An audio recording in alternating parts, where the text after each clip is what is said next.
एक हस्तरेखा दिखने वाले के लिए अहम बात क्या है? हमें यह ध्यान रखना होगा कि हाथ में पर्वतों की स्थिति कैसी है, उंगली की लंबाई कितनी है, हथेली की करतल की अपेक्षा उंगली छोटी है या बड़ी है, अंगूठा कैसा है, उंगलियों पे चिन्ह कैसा है। जिस प्रकार से वैदिक ज्योतिष में लग्न को सर्वोपरि माना गया है, उसी तरह से हमारे हस्तरेखा शास्त्र में अंगूठे को लग्न का मान दिया गया है। इसलिए जब हम इन सब चीज़ों पे ध्यान देंगे तभी जाके सही फलित कर पाएंगे।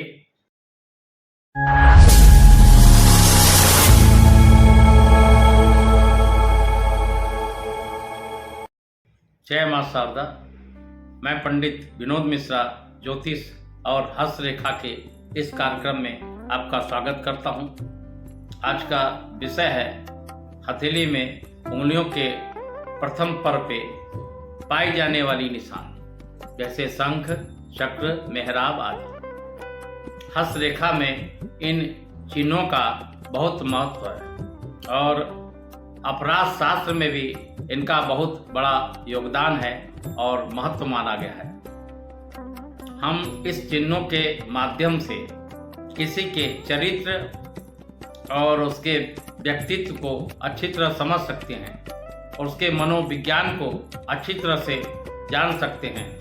उदाहरण के तौर पे बृहस्पति की उंगली लंबी हो और बृहस्पति पर्वत भी अच्छा हो और इसके प्रथम पर्व पे चक्र का निशान हो, तो ऐसा व्यक्ति स्वतंत्र विचार का होगा और उसके प्रत्येक कार्य में मौलिकता होगी, लीक से हट के चलने वाला होगा। और क्योंकि बृहस्पति ज्ञान के कारक है, तो यहाँ पे विवेक और बुद्धि भी बढ़ जाएगा। आइए जानते हैं कि अलग अलग चिन्हों का क्या फल मिलता है और इनका स्वभाव कैसा होता है। पहला नंबर आता है शंख का। उंगलियों पे यदि शंख का चिन्ह दिखाई दे तो ऐसा व्यक्ति मानसिक रूप से अत्यंत श्रेष्ठ एवं समर्थ होता है और विपरीत परिस्थिति में भी उन्नति करते जाता है और परिस्थिति के अनुसार अपने आप को ढाल लेता है और विजय प्राप्त करता है।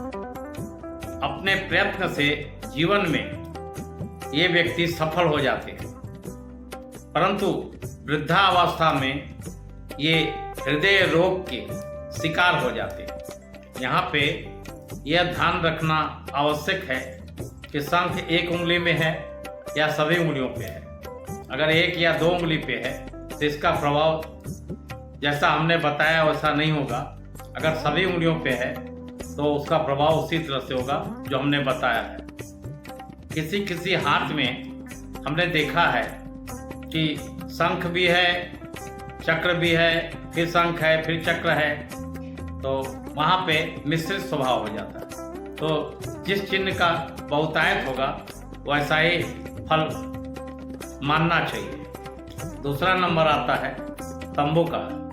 किसी किसी व्यक्ति के उंगलियों पे तंबू का चिन्ह पाया जाता है, एक तंबू के समान तंबुवत होता है, तो ऐसा व्यक्ति सहृदय और कलाकार होता है और अपनी कला के माध्यम से बहुत ऊंचा उठता है और सम्मान प्राप्त करता है।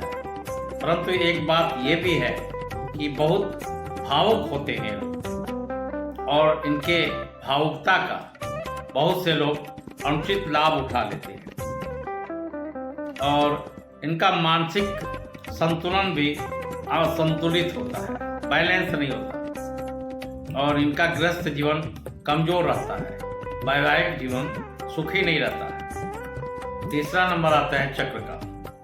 अगर ज़्यादातर उंगलियों में चक्र का निशान है तो ऐसा व्यक्ति स्वतंत्र विचार का होगा और उसके प्रत्येक कार्य में मौलिकता होगी, लीक से हट के चलने वाला होगा, नया सोचने वाला होगा और अपने बुद्धि बल विवेक से वह समाज में सम्मानीय स्थान प्राप्त कर लेता है और इनके पास अच्छा खासा धन भी हो जाता है। प्राचीन समय में कहा जाता था कि जिसके 10 उंगलियों में चक्र का निशान होगा वह राजा होगा, लेकिन आज के समय में, आज के परिवेश में यह उक्ति सही नहीं बैठती। तो इसका मतलब क्या होगा?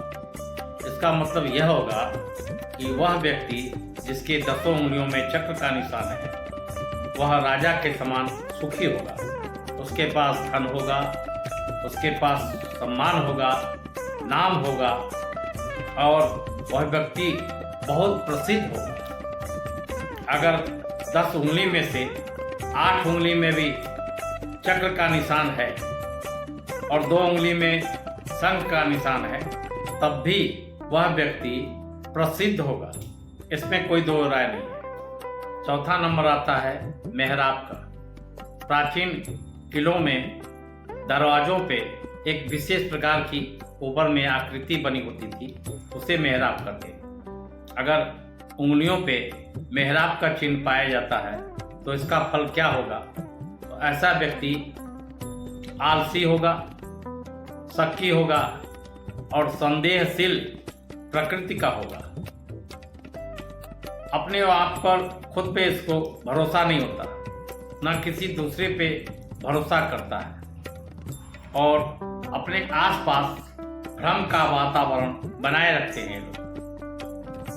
ऐसे व्यक्ति रहस्यमय कार्यों तथा गुप्तचर कार्यों से संबंधित कार्यों में सफलता प्राप्त कर सकते हैं। आज का वीडियो यहीं समाप्त करते हैं और आपसे निवेदन है कि अभी तक आपने हमारे चैनल को सब्सक्राइब नहीं किया है तो सब्सक्राइब करें, नोटिफिकेशन में जाएं, बेल आइकन बटन को दबाएं ताकि जो भी वीडियो हम रिलीज करें वे आप तक पहुंच जाए। लाइक करें, शेयर करें और कमेंट्स करें। कमेंट्स में जय मां शारदा लिखना न भूलें। आप सब लोग खुश रहें, मस्त रहें, प्रसन्न रहें, यही ईश्वर से प्रार्थना करता हूँ। धन्यवाद। जय मां शारदा।